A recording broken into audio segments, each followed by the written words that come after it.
ഇതാണ് ആ സാധനം. കണ്ട പോണത് കണ്ട അനങ്ങനെ കണ്ട കുറേശ്ശെ പയ്യ ഈ കണക്കിന് ഇത് കറങ്ങി വരണമെങ്കിൽ ഒന്ന് ആലോചിക്കുകയാണ്. നമ്മളൊരു ക്രിക്കറ്റ് സ്റ്റേഡിയത്തിൻ്റെ കാലുമുണ്ട്, ക്രിക്കറ്റ് സ്റ്റേഡിയത്തിൻ്റെ അത്രയൊന്നും അല്ല, അതിനേക്കാളും ഉണ്ട്. അതൊന്ന് റൗണ്ട് ചെയ്ത് വരാൻ വേണ്ടി ഇങ്ങനെ കറങ്ങിക്കൊണ്ടിരിക്കും, വെള്ളം ഇങ്ങനെ സ്പ്രേ ആയിക്കൊണ്ടിരിക്കും. മനസ്സിലായ? ഇതാണ് അതിൻ്റെ മോട്ടർ. ഇതിൻ്റെ അടിയിലാണ് അതിൻ്റെ മോട്ടർ ഇരിക്കണം. കണ്ടാ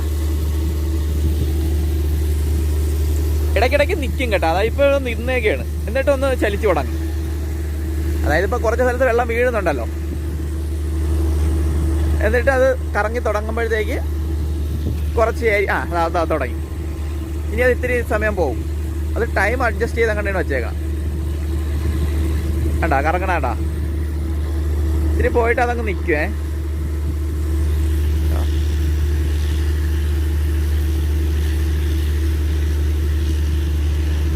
വെള്ളത്തിനൊന്നും ഇവിടെ ഒരു പഞ്ഞമില്ല. അത് നിൽക്കട്ടെ, നിന്നിട്ട് നമ്മൾ അടുത്ത കാഴ്ചയിലോട്ട് പോകണുള്ളൂ. ഈ കണക്കിന് പോയി കഴിഞ്ഞാൽ ഇത് എന്നടെ അങ്ങ് എത്തണത്? അവർ ഓണാക്കിയിട്ട് അങ്ങ് പോകും, പിന്നെ വേറൊന്നും പേടിക്കാനില്ല. എല്ലാ ടയറും ഒരേ കണക്ക് പോണത് കണ്ട, നിൽക്കണില്ലല്ലേ. നിന്ന് കണ്ട. ഇനി അത്രയും ഭാഗം നനയുമ്പോഴത്തേക്ക് ഉണ്ട്. ഇത്രയും ടയറുകളുണ്ട്, അവിടെയൊക്കെ കാണുന്ന ടയറുകളാണ്, അതെല്ലാം ഒരേ കണക്ക് ചലിക്കും. കണ്ട വെള്ളം ആ മോളിൽ നിന്ന് ആ പൈപ്പിൽ കൂടെ, ഇത് മെയിൻ പൈപ്പ്, വലിയ പൈപ്പ്, അതിൽ കൂടെ വന്ന് ഇതിൽ കൂടെ ഇനി താഴെ ഇറങ്ങിയിട്ട് കണ്ട അവിടെ വന്ന് വീഴും. അവിടെ വീണിട്ട് അതിൽ നിന്ന് ചിതറയാണ്. കണ്ട പവറിൽ വന്ന് വീഴുമ്പോൾ അതിൽ അവിടെ ഒരു സാധനം വെച്ചിട്ടുണ്ട്, അതിൽ നിന്ന് ഇങ്ങനെ ചിതറി അങ്ങ് പോകും. അപ്പോൾ ഇത്രയും സ്ഥലം കവർ ചെയ്തില്ലേ, ആ കവർ ചെയ്യണ ഭാഗം കഴിഞ്ഞിട്ടാണ് അടുത്ത വണ്ടി നിൽക്കണത്. ഇതിപ്പോൾ അതാ പ്രവർത്തിച്ചു തുടങ്ങി. കേട്ടോ ഇവിടെ കറങ്ങുമ്പോഴത്തേക്ക് ടയർ കറങ്ങും. ടൈം അഡ്ജസ്റ്റ് ചെയ്താണ് അവർ വെച്ചേക്കണം. കേട്ടോ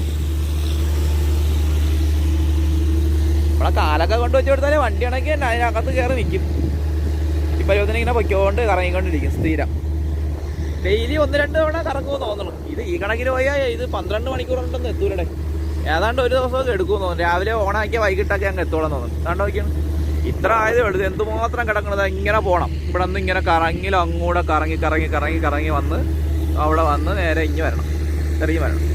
അപ്പം ഇതാണ് ഒട്ടകപ്പുൽ കൃഷിയും മറ്റു കാര്യങ്ങളും. വെള്ളം വീഴുന്ന ഭയങ്കര രസമുണ്ട് കേട്ടോ. നമ്മളെ നാട്ടിൽ നമുക്ക് ഇതൊക്കെ കൊണ്ടുവരണം. ഇതൊക്കെ ഉണ്ടാകുന്ന എനിക്ക് അറിഞ്ഞുകൂടാ. ഇതെല്ലാം വേറെ രീതിയൊക്കെ ഉണ്ട്, അതൊക്കെ കണ്ടിട്ടുണ്ട്. എങ്ങനെയുണ്ട് കാഴ്ച? അടിപൊളി കാഴ്ചയല്ലേ? ഇനി ഇത് അറുത്തെടുക്കും, നിശ്ചയം വെച്ച് അറുത്തെടുത്തിട്ട് അതിങ്ങനെ കെട്ടും, ഓരോ ഇതായിട്ട് ചതുര പെട്ടികൾ കണക്ക് കെട്ടി ആണ് വിൽപ്പനയ്ക്ക് കൊണ്ടുപോകണം. ആ വീഡിയോ വരുന്നുണ്ട് നമുക്ക് ഇതിൻ്റെ പിറകെ. അപ്പം ഇത് കണ്ടിട്ട് അത് കാണാം. ഓക്കെ, അപ്പോൾ അതൊക്കെയാണ് സംഭവങ്ങൾ. കേട്ടോ വണ്ടി നമ്മൾ അടുത്തോട്ട് ഒരു